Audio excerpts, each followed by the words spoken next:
ऐसी स्त्री के घर नवरात्रि के दिन में कभी प्रवेश नहीं करती हैं माता रानी। जी हाँ मित्रों, घर की सुख समृद्धि काफी ज्यादा हद तक घर की स्त्री पर निर्भर करती है, जो कि घर के सारे काम करती है और घर में सभी चीज का ख्याल रखती है। मगर कुछ स्त्रियां ऐसे काम करती हैं जो उनको भूल कर भी नहीं करना चाहिए, क्योंकि ऐसा करने से घर में नवरात्रि में चाहे आप कितना भी पूजा पाठ क्यों न करते हो, फिर भी घर में माता रानी प्रवेश नहीं करती हैं। मित्रों, प्राचीन काल से ही घर की बहू बेटियों को लक्ष्मी का रूप माना गया है। ऐसी मान्यता है कि अगर कोई स्त्री किसी भी घर को चाहे तो स्वर्ग बना सकती है और वो ही स्त्री किसी भी घर को नरक बना सकती है। हमारे शास्त्रों में बहू बेटियों की कुछ आदतों के बारे में बताया गया है जिनके वजह से घर में दरिद्रता आती है, या कुछ आदतें ऐसी भी होती हैं जो घर में समृद्धि लाती हैं। तो आइए जानते हैं महिलाओं को कौन से काम गलती से भी नहीं करने चाहिए, नहीं तो रूठ जाती हैं माता रानी। तो नमस्कार मित्रों, स्वागत है आपका। नवरात्रि से पहले आपको ये जरूरी बातों का ध्यान में रखना बहुत ही जरूरी है। तो आइए जानते हैं कौन से हैं वो काम। तो इसमें सबसे पहले हम बात करते हैं झाड़ू की। जी हाँ मित्रों, जिस घर की महिलाएं झाड़ू को पैर से लगाती है या पैर से झाड़ू को ठोकर मारती है, उस घर में कभी भी माता रानी का वास नहीं होता है। ऐसे घर में हर वक्त दरिद्रता छाई रहती है।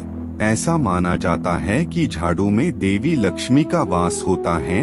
तो आपको कभी भी भूल से भी झाड़ू को पैर नहीं लगाना चाहिए, और अगर गलती से लग भी जाए तो उसे तुरंत छूकर माथे से लगाएं। और साथ ही आप ये भी ध्यान में रखें कि झाड़ू को कभी भी घर में ऐसी जगह ना रखें जिससे आते जाते किसी का पैर झाड़ू से लगे। तो इसका आप विशेष ध्यान रखें। दूसरी बात दोस्तों, चूल्हे पर जूठे बर्तन। जी हाँ, अगर आपके घर की महिलाओं की ये आदत है कि वह तवा या कढ़ाई जैसे जूठे बर्तन गैस पर रखकर सो जाती है, तो ऐसे घर में देवी माँ कभी नहीं आती और यह उनके लिए गरीबी और दुख का कारण बनता है।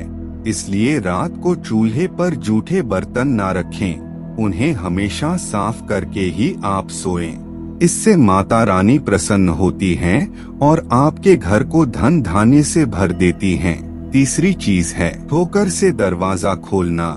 जी हाँ, जिस घर की महिलाएं पैर के ठोकर से दरवाजा खोलती है या बंद करती है, उससे दंड की देवी माता रानी नाराज हो जाती है। इसलिए अगर आपके घर में ऐसा होता है तो तुरंत रोकें, और कोई करता है उसे जरूर टोकें। चौथी बात, दहलीज पर बैठकर भोजन करना। जी हाँ, अगर आपके घर की कोई महिला घर के दहलीज पर बैठकर भोजन करती है तो वो उस घर की बर्बादी का कारण बनती है। हिंदू शास्त्र में इसे व्यधि या अशुभ माना गया है। अगली चीज है रसोई में जूठे बर्तन छोड़ना। जी हाँ, घर की महिलाएं अगर रात में रसोई घर में जूठे बर्तन रखकर सोती हैं, तो ये गरीबी को दावत देने जैसा है।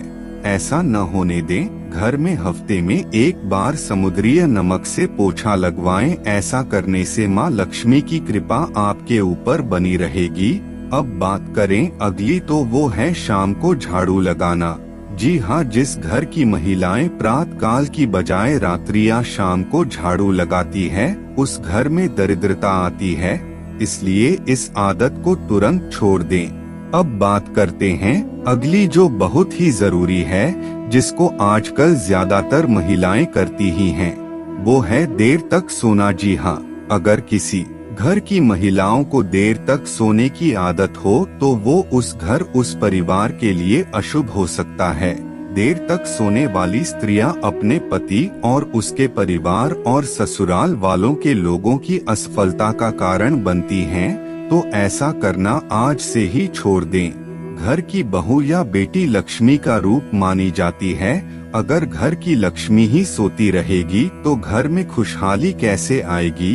अब बात कर लें अंत में सुबह आंगन साफ न करना। जी हाँ, जो महिलाएं सुबह जल्दी उठकर अपना आंगन साफ नहीं करती, तो ऐसे घर में देवी माता कभी प्रवेश नहीं करती है।